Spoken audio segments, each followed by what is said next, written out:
And hello again, everybody. Welcome to Warriors Fastbreak here on HBC TV 25. I'm Justin Barrientos. Thanks for joining us. We'll talk Warrior women's basketball with head coach Scott Ballard. A split this weekend. Let's start out with the Friday game and tell us a little bit about that. It was Minnesota State Moorhead. They're number 17. Game goes into overtime. Your thoughts on the game?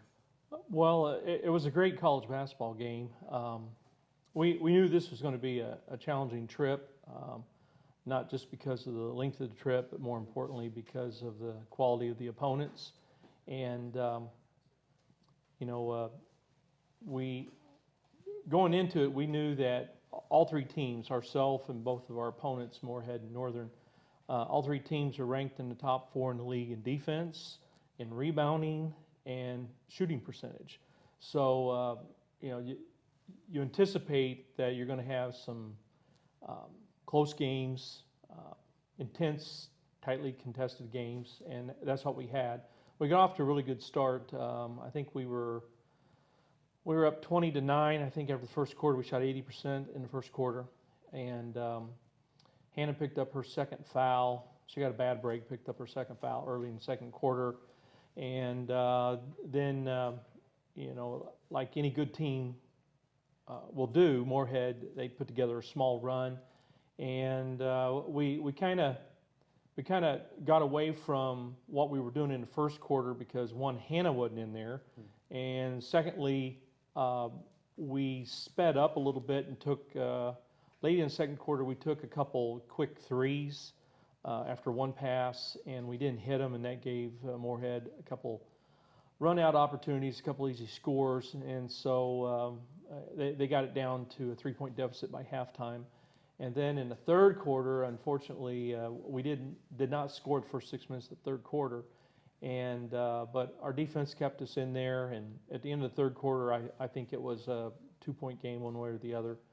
And in the fourth quarter, it just the whole game, it was just back and forth, and teams taking turns making plays at each other, making good defensive stops. They were only 4 for 22 from 3-point land for the game. But unfortunately, 2 of those were in overtime, and that opened up a little bit of a cushion for them to work with. And we came out on the short end of the scoreboard, but it wasn't because of lack of effort. I mean, we really competed hard, and they just made 1 or 2 more plays than we did, and so that was the way that game ended up. But then I was really proud of our bounce back game against Northern the next day. I've only had a team win over there once in 12 years. We just really knew that we were going to have to rebound. Against Moorhead, we got out rebounded by 9, and against Northern, we were on the other end and out rebounded them by 9, which was a crucial phase of the game to win in order to beat a team like them. But we got in transition more and more as that game went along, and then the last 4 minutes of the game, we hit a couple threes back to back. Tara Roloff did, and then that gave us a little cushion to work with, and then we finished the game at the free throw line. In a lot of the games that you played this season, especially after the New Year's break, you're having multiple players that are scoring double digits. Mm-hmm. Does that make it harder to take them out of games when you know that they're producing? No, I mean, we don't take them out, if they're producing. But this time of year, we've told our players, this time of year, we're not worried about stats. We're not worried about how many minutes somebody plays. We're just worried about matchups and getting stops and taking care of the ball and trying to convert the offensive end. Jenny Whelan had a great weekend for us and was a spark off the bench. We got other quality minutes from Emily Worth, our guest today, and Kayla Schaefer played really well this past weekend. Gabby Dowd got some minutes. Erica Wooldridge. Different games, different matchups, different styles of play. We're getting quality minutes from different people, and that makes me feel good knowing that they're ready. And that's all that you can ask this time of year. Just be ready when your number's called. I want to get back to the Minnesota State Moorhead game and ask, is this the type of game that you needed to have towards the end of the season to get you ready for the last couple of games of the season and then into playoffs? No, our last 10 games of our conference schedule are all tough. Mm-hmm. And this weekend's games coming up are going to be really tough.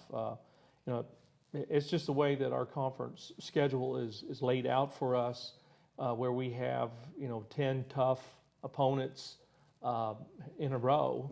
But honestly, if you hope to do anything in the playoffs, or you hope to have a chance to win your division or the league, when you're playing 4 or 5 weeks in a row, really good opponents, it hardens you. It makes you tougher. It makes you play at a higher level on a regular basis. And if your players respond to that in a positive way, it helps you peak.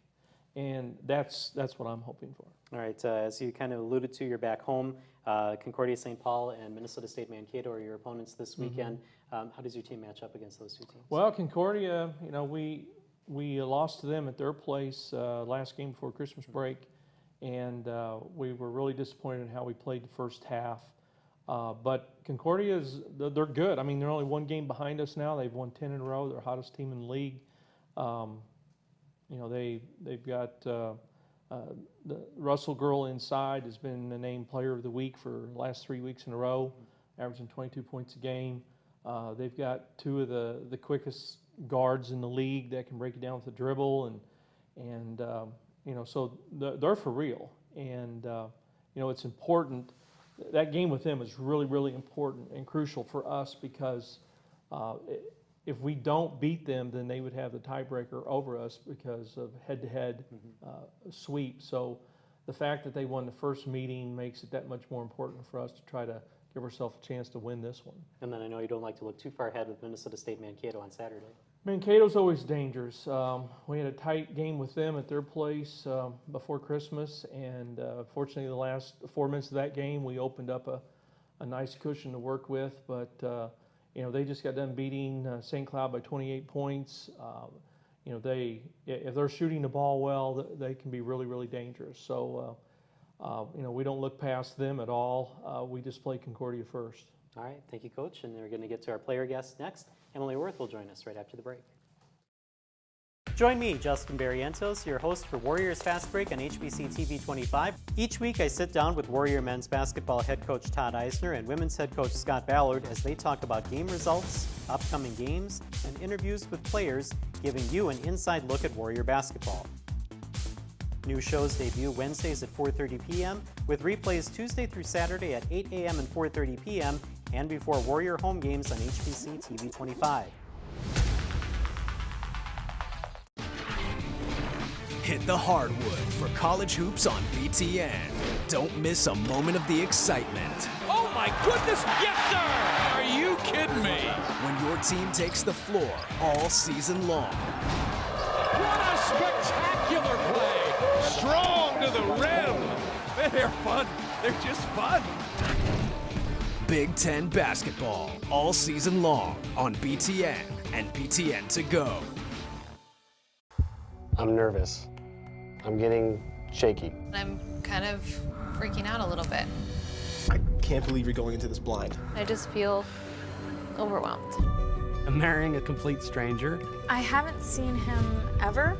Are you ready for this? But I'm gonna get married, maybe to the man of my dreams, maybe to the man that I'm gonna be with forever. By the authority bestowed upon me, I proudly pronounce you. This could be really, really, really bad. And welcome back to Warriors Fast Break here on HBC TV 25. Time now to talk to a player guest for the women's basketball team. Emily Worth joins us again. Thanks again for joining us. Thank you for having me. Let's talk a little bit about the weekend's games and talk about Minnesota State Moorhead. From a player perspective, just kind of the emotional roller coaster of that game, getting out to a 10-point lead, having Minnesota State Moorhead come back, having to go into overtime. I mean, what are some of the emotions that you feel during that game? Yeah, that game was definitely the whole range of emotions, from being really excited about being up to getting a little nervous when it gets into overtime. But I tend to just have confidence in my team. We have our best 5 out there at that time. So I just tried to stay confident. And then, of course, losing is always upsetting, but we kind of used it as a motivator to come back and play hard next game, and we got a huge win against Northern. So it was nice that we were able to bounce back, but losing is not fun, and no one ever enjoys that, but we redeemed ourselves. So. One of the things Coach Ballard talked about in that first segment that you heard was about, at this point of the season, it's not about stats and it's not about playing time or anything. It's all about the team. How do you feel about that as you think about when you're going on the court and you don't know how many minutes you're going to play, you don't know, what kind of impact you're going to have? How does that go through your mind while you're in the game? Well, he's like he says all the time, you just got to be ready when your number is called and know that when you're out there, you take pride in your game and you do everything you can to help your team play as well as they can as a unit. We got 5 people out there. We need to play like 5. We can't be selfish. So you just have to know and be ready and stick to your fundamentals. Play hard, play smart, play together. So. All right. As we said, it's the last home weekend of the regular season. You have a playoff game coming up. But any thoughts on the last couple of games that you'll be playing at McCollum Gymnasium? It's crazy, honestly. Being here for 5 years, you just kind of expect to have basketball every weekend. So knowing that this is our last regular season home weekend is crazy, and I haven't really wrapped my brain around it yet, but all I know is I want to go out with 2 wins, so this weekend is going to be huge for us. I got to ask you as a coach, having had some of these players, and we talk about this every year when you have seniors that graduate, but having players for 4, 5, sometimes years, how hard is it to kind of have to say goodbye to them once they're it's bittersweet. I mean, senior and parent recognition night on Saturday, it's exciting. It's an opportunity to publicly thank the parents and the players, the seniors, for what they've done for the program in the time that they've been here. But at the same time, it's bittersweet because it's bringing about finality to getting to work with them and coach them and have a relationship with them that you've had over 4 or 5 years, and it's always a reminder of how quickly time goes by, especially when you're having fun. I got to ask you about a video that Winona State put out a couple weeks ago, kind of a pump-up video for your games over the weekend. It was about taking charges. And a lot of them were yours. We've seen you take a lot of charges during games. Talk about that aspect of the game and how you kind of have to give yourself up for the team. Yeah, honestly, I love taking charges, and it's doing those little things that make me feel like, I'm out here. This is my job. I really enjoy playing defense. That wasn't something that was always my go-to, but I'm looking for charges all the time. I'll try to take some during practice just because knowing that you're sacrificing your body for your team, I get jacked, my teammates get jacked, so I think it's a really exciting thing and something I strive to do every game. So. How much of a lift is that to the coaching staff? Oh, and the rest of the team? it's awesome. I mean, she's done it so many times that we expect it. And, but, in the men's game, the dunk, the block shot, that gets everybody pumped up. In the women's game, it's somebody that will take a charge for her teammates. It's the most unselfish play, team play that you can make in the game, and Emily has really gotten good at that. All right, last question, kind of about your future. You were talking a little bit about how you're kind of looking towards that. Movement science is your major. What do you plan to do after Winona State? After Winona State, I'm really just looking for a job. I have a double major, so I have a psychology major as well. So I'm really just trying to work with people and help them make changes in their lives. And honestly, I don't have a plan, but I'm looking, so if anyone's hiring, let me know. All right, there we go. We'll put that on. We'll make this go viral. Yeah, all right, great. thank you for joining us this week. Yeah, Good no luck problem. this Thank weekend. you. We're going to take a break here on Warriors Fast Break. When we come back, we'll talk Warrior men's basketball right after this. We chose HBC because they're a local company. They have a big audience in Winona, which is the geographic group that we're looking for. Mel is very easy to work with. She's genuinely concerned about how our money is being spent, and she does everything she can to make sure we get the most for our money. She takes care of us. So whenever there's a problem, which is rarely, I know that I can go to her and she's going to take care of it. To see how HBC Advertising can help your company, call Melanie at 507-474-5802. In times of war or uncertainty, there's a special breed of warrior ready to answer our nation's call. A common man with uncommon desire to succeed. I am that man. We train for war. We fight to win. Brave men have fought and died, building the proud tradition and feared reputation that I am bound to uphold. I will not fail. I will not fail. I will not fail.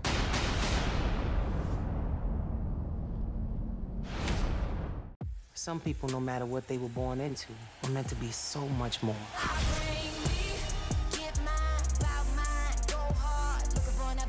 We got the makings of a supergroup.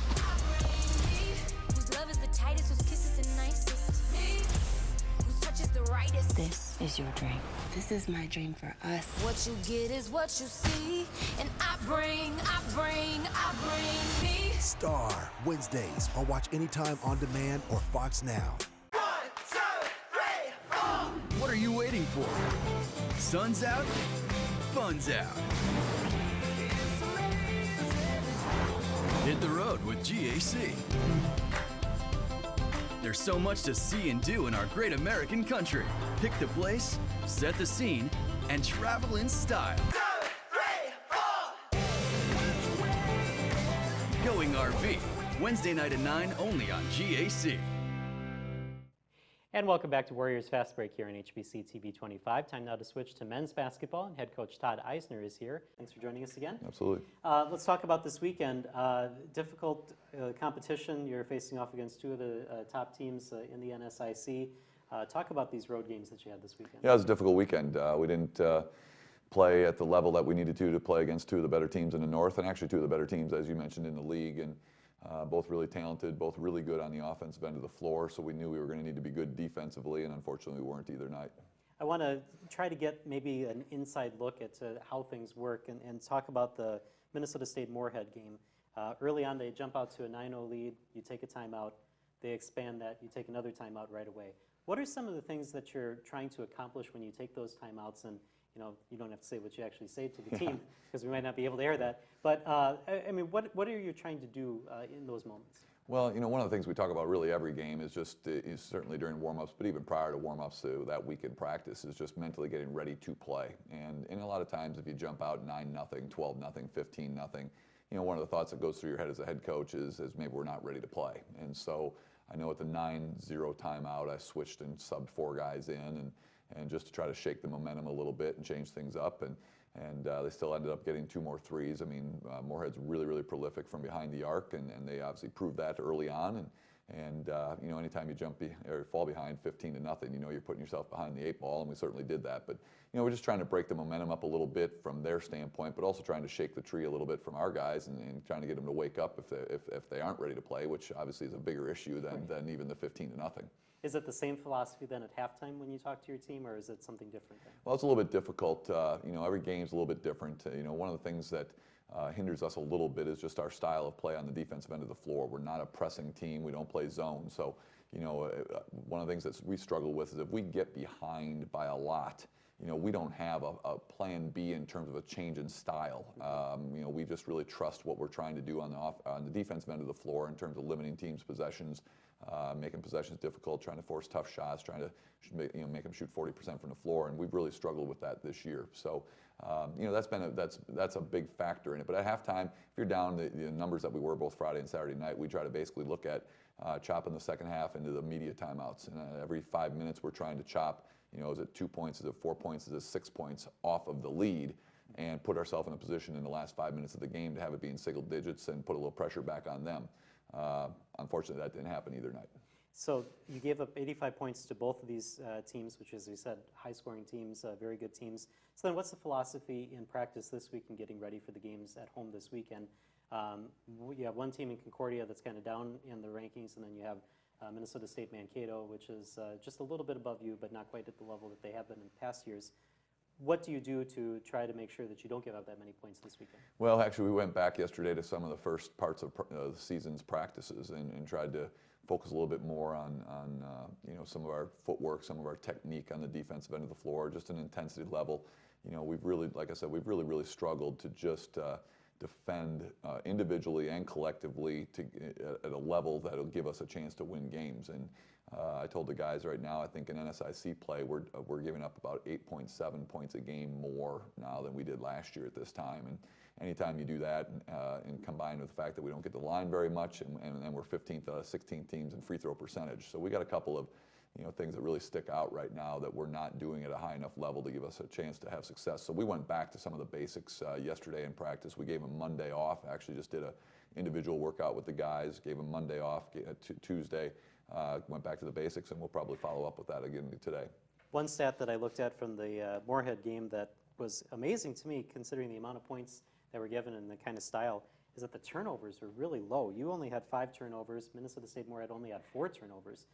It seemed to be a pretty even flow game. Yeah, well, I think one of the things that, again, we're piecing things together as to why, we're not doing the things that we need to do on the defensive end of the floor. And one of those things, too, is we're not a, take it away, deny everything on the half court, but we also are supposed to be a very active team defensively. And we're only causing 10 turnovers a game. So, to me, that shows that we're not taking any charges. We're not using our hands and being active with our hands and getting deflections and steals. And even though we don't deny things, we still should have the ability to be really much more active and much more assertive on the defensive end of the floor, and we're just not doing that. So from Moorhead's standpoint, them only having 4 or 5 turnovers is not surprising, not acceptable, not good, but not surprising with the way we're playing right now.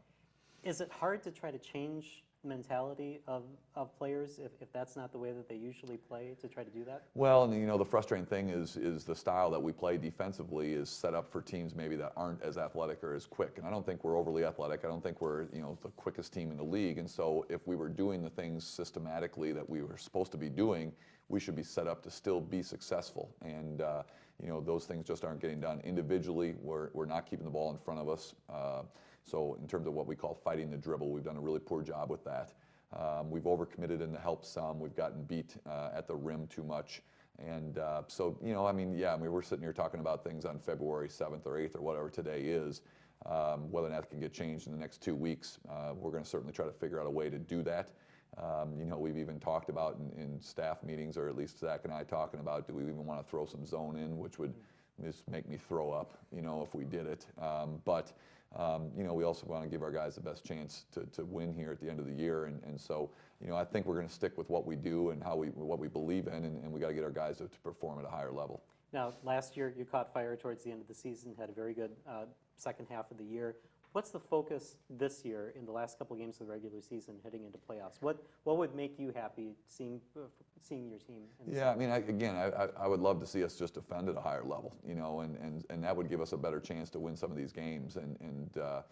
So right now you don't know when you can catch fire. You don't know what's going to cause you to catch fire, and anybody can use a spark to get them going at this time of the year. But we're running out of days. That's the problem, is we keep talking about this weekend we're going to do it, this weekend we're going to do it, this weekend we're going to do it, and we're not consistently doing it. And so we've got to figure out a way here this weekend to just win Friday. And as I talked to our guys, Concordia St. Paul's beaten us the last 2 times we've played them, and so right now we need to figure out a way to beat them, and then wake up Saturday morning and figure out a way to beat Mankato and have a positive last home weekend, because we're for sure going to be on the road for the tournament. All right, we're going to take a break here on Warriors Fast Break. When we come back, we'll get the player perspective as Tommy Getke joins us right after this. Can I ask you what that is? Do I have to take these little handcuffs off his hand? Is this the ear or is this the ear? Oh my God. How much cinnamon did you use? A lot. They have a lot of questions. I need a dinghy. Where's the dinghy? Why is this squishy? Am I going to be infected? I have to use a blender? Swing. Because they have no clue. Why is this cheese hard? Is this a cabbage? These people have nowhere to go but up. This is disgusting. All new, Sunday night at 9. Worst Cooks in America on Food Network. My name is Drew Scott, and on Property Brothers, What do you do? I'm Jonathan Scott, and I do the work. I take them to houses. It's a lot of work. Drew helps me throughout the entire process. He finds the perfect house. What Jonathan does on Property Brothers is he makes dreams come true. This is so nice. Property Brothers, Wednesday night at 9, only on HGTV. Now you can watch Travel Channel anytime, anywhere, live or on demand. You hear that? Wow, this is amazing. I want to cry. It's so good. Simply download the free Watch Travel Channel app on your favorite devices. Oh, look at that. Look at that right there. And start enjoying your favorite Travel Channel shows. This is so good. Even when you're on the go. Come on, let's go. Absolutely incredible. Download now. Welcome back to Warriors Fast Break here on HBC TV 25. Tommy Getke joins us, and first time on the show, so thank you for joining us here today. We might not get past the first question, because this might be really interesting to find out. You participated in something called the Twin Cities Pro-Am, which is different collegiate players, top high school players, returning pros from the area. Talk about that experience and what that was like to play. Yeah, well, over the summer, so Zach Melvick kind of got me hooked up with it. He texted, he knows the person who started it, Jamar Diggs, And he's connected with all the other players that have really played overseas and other colleges that have been coming from the Twin Cities. So when he first told me about it, I thought it'd be a great opportunity. And then eventually Jamar contacted me to be in the league. And the first night I went there, didn't really know what to expect. All these guys most of them are a lot older and bigger than me, faster, more athletic. But I think playing in that league over the summer really helped me establish some confidence that I can really play with some of these players. I think eventually a dream would be to go play overseas or somewhere like that for me. So just getting to know contacts, knowing players, knowing how they play, the styles that they've been accustomed to over there, I think really helped me further my confidence this year in overall basketball game. Now, the biggest name that was on the list that you've played before is Tyus Jones. You're in the South Suburban Conference up in the Twin Cities, which is just, it was an incredible conference, probably still is. What was it like to play against Tyus Jones? He's an incredible player. I think the biggest thing that I've noticed is just his poise on the court. There's really nothing that gets in his head. I've seen a lot of different games. When I was in middle school and he was playing as an 8th grader, I went and watched it when he played my high school, and it was just incredible to see that. And then playing him in high school and over the years, we always had huge crowds for those games, and people would try to do stuff in the crowd, get in his head. We actually had one of our fans blew a whistle one time when he was shooting a free throw, and didn't affect him at all. So just his poise and the way he possesses himself on the court is probably his biggest attribute. And I actually played with him this summer in the Pro-Am. And he really helped me just understand the game more. And his feel for the game is just off the charts. For those of us that are around here in the south part of the state that don't quite understand metro area basketball, how hard was it day in and day out in the South Suburban Conference? Well, each game, it's almost kind of like college here. Each game, if you don't come to play, you can lose. There's obviously the bottom teams, and then there's the top teams. But I think everyone has like a few top players on their team that can really get it going on any certain night. So I think playing in that kind of a division in high school was really helped me come to college and be more prepared than some other people would maybe. I want to get back to the Pro-Am for just a second because there are a lot of Winona State alumnus that were in that league as well. C.J. Erickson, Ryan Gargaro, Anthony Tucker, Joel Armstrong, Caleb Palkert. Did you have a chance to talk with them at all about Winona State basketball? Not really. I actually didn't really know any of them were in there, and I didn't really know who they were until I saw them there and they had Winona State shirts on. But seeing them back at the alumni game now, I know who they are, and I've talked with a few of them. So, I mean, it's kind of nice to just hear their perspective on what they thought Winona State was like too. Had you ever heard of this league before? This is the first time that I had heard of it. Right. Yeah, we weren't aware of it, obviously, when I got here. I didn't get here till August the previous year. So we had something like that back in Omaha for our guys to play in. It was a great opportunity for them in the summer to play against different players, different college players, but also in the Omaha area, the guys that came back that were overseas. And every once in a while, a Kyle Korver and Anthony Tolliver were back in town and would basically run from the top of the key to the top of the key. When you're worth $5 million a year, they weren't going to get too close to the rim and do anything crazy. But it was a great opportunity for our guys, and it's a great opportunity for Tommy to go up there and play in that. Is this something that maybe will continue because you have this Winona State connection in this? Well, I think we want to, just because we've got guys that are from the Twin Cities. So if we've got guys from the Twin Cities that end up going home because they've got good jobs in the summer. Tommy worked, I think, for the Public Works or the city of Bloomington this summer doing something very difficult. I'm assuming like painting crosswalks or something like that. But anytime that those guys are home and they have a good job at home, this is a great opportunity for them to get some 5-on-5 action against really good players. All right, well, it's too bad we don't have enough time to talk any more about this, but fascinating and just a great experience, I'm sure, that you'll carry out through the rest of your career. Thank you for joining us here today, and good luck this weekend. Thank you. All right, thanks. All right, thank you for joining us here on Warriors Fast Break. We'll see you next week here on HBC TV 25.